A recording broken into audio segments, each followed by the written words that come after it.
I've been in the cold storage business for 30 years as an owner, operator, officer of Cloverleaf Cold Storage, which until recently was the fifth largest cold storage warehouse in North America. Ours was a family business, which started in this warehouse, where I also started in the business in the 1970s. This was an older facility that had been converted from a production plant into a cold storage warehouse. Many years ago, we used to hand stack slow-turning commodities on the floor of the warehouse, up on dividers, so there was air circulation under the product. Not much of a problem. I understand many of your warehouses have air plenum space under the floors as it is. As labor became more expensive and product turned faster, we switched to handling product on pallets with forklifts and stacking that product on the floor. Always a concern in these older facilities was the floor loading, and as you move to certain heavy frozen commodities, in this case frozen butter, you had to be aware of floor loading and not overstack the floors. That was a painful lesson for us. Of course, over the years, we built many newer facilities. This particular one in Illinois was built about 5 years ago and held 30,000 metric tons of product, fully racked. Now, as you make this change to handling faster turning frozen foods and proteins, you're dealing with more expensive items. The values having grown significantly, the expectations of the customers will change, and the amount of information and the amount of services customers may request may be anticipated to be greater than have been handled in the past. It all begins really at receipt of product. In our own facilities, the first thing we would record would be the truck line who brought the product to us. Sometimes issues would arise, and it was always helpful to know who had brought you the load. But we would also gather all this additional information at the time of receipt. Seal numbers, because all trucks came to us with seals to help prevent tampering or theft. If the seal had been broken or if the seal was intact, that was noted. Of course, a product description, and almost all products these days have a code that is of meaning and significance to the customer. Customers will frequently order by product code. We would also capture and record any date information on the packages. This might be a production date or an expiry date, and closely associated with that would be the customer's production number, or batch or lot number. The warehouse would have to have its own lot number for the load, and we would count the product on receipt. It was a blind count done at the dock, and I'll talk about counts in a moment. Other things we would note would be temperatures. We would take 3 temperatures on the load, in the tail, in the middle, and at the nose of the load. And that way we could establish if product was fully frozen when it arrived at the warehouse, or if it had been subjected to temperature abuse in transit. Weights were taken. Now, many products come with the same weight on every box. A box of chicken parts, for example, might always be 20 kilograms. But many times product, particularly bone-in product, would have different weights on every box. And when the product leaves your facility, you may have to capture these weights so that the owner can accurately invoice his customer for the weight of product actually being delivered. At the time of receipt, we would notice and notify the customer of any damaged product, but also overages and shortages. So back to counts. We would do a blind count at receipt, meaning that the warehouseman who was unloading and counting product off the truck did not know what the count should be. Count was checked again as product was put away in the warehouse, and these 2 counts were then compared to the count on the manifest that came with the load. If there was a discrepancy, a supervisor or manager would go out and check the load himself. At the end of the day, overages, shortages, and any damage would be reported to the customer at the time of receipt. One other thing to keep in mind is if product is coming on pallets, particularly if you're going to store the product on pallets, you have to account for the pallets because they have a value. Sometimes if you receive 20 pallets on a truck, the expectation is you'll put 20 empty pallets back on the driver's truck when he leaves. Otherwise, you might credit the customer's account 20 pallets, and then when you ship product, you would charge their account for the pallets shipped, and at some point in the future, you would have to make good on pallets. Now, customers have higher expectations for inventory information as the product gets more valuable. In this example, you could see the blue arrow pointing at one particular item, haddock. There was, at the time this inventory was printed, there was one load of that product in the warehouse. The leftmost column was the customer's batch identification, and the column to the right of that was our lot number. In the red box, you can see we have two different lot numbers relating to one customer batch. It's probably because it came to us on two separate loads. And each load, maybe they even arrived on different days, each load got its own lot number. That would help us with rotation and, of course, for billing and date of receipt so we could do billing correctly. In this next slide, we've added another column, and that's the establishment number.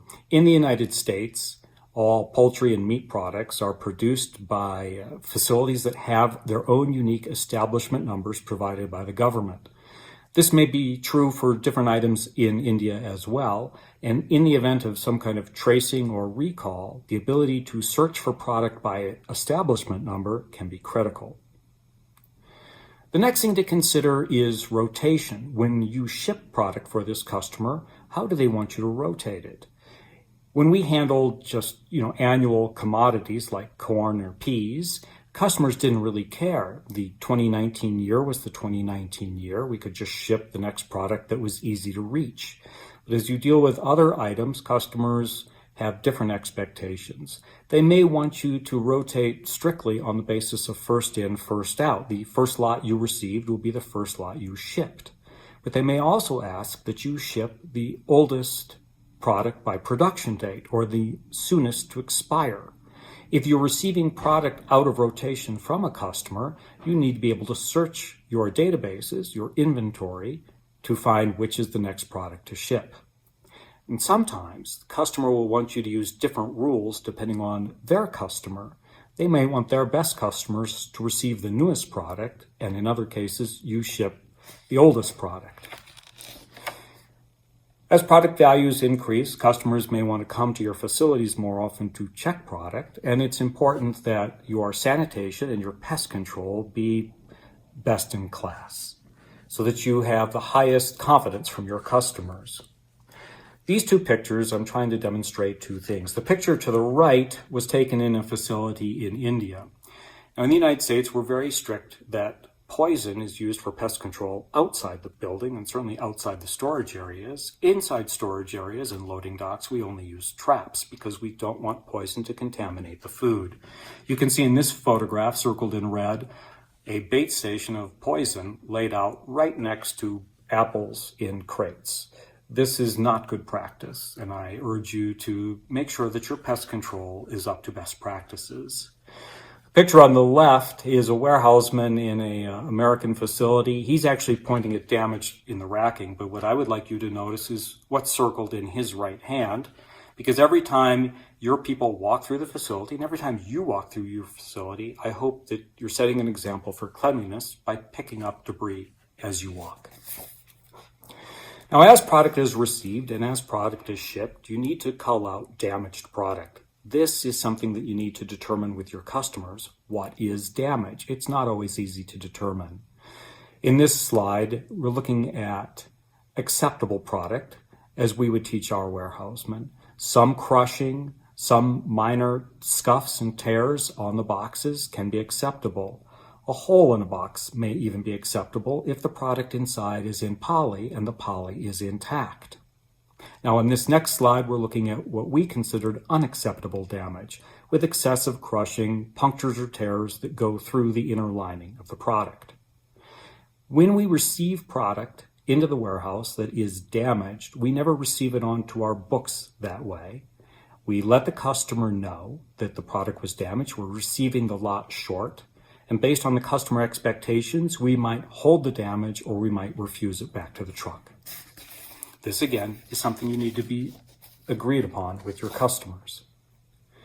Now, understanding storage requirements, and particularly temperatures, that apply when you're handling more valuable frozen foods and proteins. Generally speaking, you're safe at about 17 or 18 degrees below 0 centigrade. This is good for almost all commodities, but ice cream colder, typically we would store that at negative 28 centigrade. Now this is well below the freezing point for most commodities. Poultry, after all, changes state from frozen to frozen from fresh at about 2.5 degrees centigrade below. So why do we maintain colder? First of all, because not all spoilage action stops as the product reaches its freezing point. Spoilage has slowed down, and we want to achieve the freezing point as quickly as possible, but product will not maintain its highest quality at those temperatures. You need to get to lower temperatures, again about minus 17, minus 18 centigrade, in order to stop most spoilage. The second reason is because of temperature fluctuations. Temperatures do fluctuate in your warehouse, commonly because of defrost or because you have energy management going on and there's times you're shutting down if power is more expensive for a few hours. Now those fluctuations for defrost and power management can affect the product. They cause the growth of larger ice crystals within the product. They can also affect color and flavor. But as you achieve colder temperatures, the fluctuations do less damage. And you will not have damage with normal 3 to 4 degree centigrade variations if you're down about negative 17 degrees. Now in this picture, you're looking at a segment out of the WFLO's Commodity Storage Manual, and it's showing some storage times for various poultry products at those temperatures. I'd also like you to note at the bottom, the shaded area that talks about the damage that can be done from slow freezing. So suppose you have a customer one day and they have a processed poultry product. They come to you and say, my product has been damaged. You might do some research in the Commodity Storage Manual and discover that that's the kind of damage that occurred earlier in the process, perhaps at the exporting country. This slide is looking at the temperature requirements for frozen French fried potatoes. And again, you see that you have large, or I should say long storage periods at appropriate storage temperatures. Finally, here's a slide out of the Commodity Storage Manual that talks about the damage that can happen from dropping potatoes. Now, this is not a lesson in handling French fries. The point of this slide is to say that if you're handling products you have not previously handled, it's really excellent to look up in the Commodity Storage Manual and see what you can learn about the proper handling for those items. The Commodity Storage Manual is a benefit to membership in the IARW in India, and it's a tremendous resource that I urge you to look at and use carefully. Now in closing, I want to remind you of something which I'm sure you know. The frozen food industry in India is expected to grow very rapidly in the coming years, and I'm sure you want to be a part of it. For the industry to really succeed in convincing customers and for customers to rely upon the industry and trust the industry, you have to have a well-trained staff, you have to use the best practices, and you have to listen to your customers. One great concern is that the customer base will not appreciate and respect the cold storage industry and will build their own facilities. And you cannot compete with a customer once they have built their own freezer. Thank you.